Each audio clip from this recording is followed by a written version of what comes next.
না না না, ওরে বাপরে, আমি পালাই, এদের মধ্যে থাকা যাবে না, কোর্সায় মামলা দিয়ে দিবে।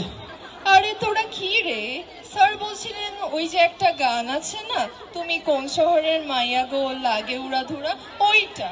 আরে ধ্যাত, আমি মনে করেছি স্যার বোধহয় আমাকে বলছেন। তাহলে তুমি মনে করো তোমাকে উড়াধুরা লাগে?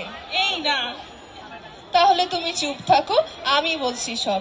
এবার পাগলু আর উড়াধুরা গানের সাথে হবে ঝাঁকানাকা নৃত্য, তবে গ্রুপ ডান্স, ইংলিশ ভার্সনের শিক্ষার্থীদের গ্রুপ ডান্স।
ছেলের মাথায় কি যে সে তো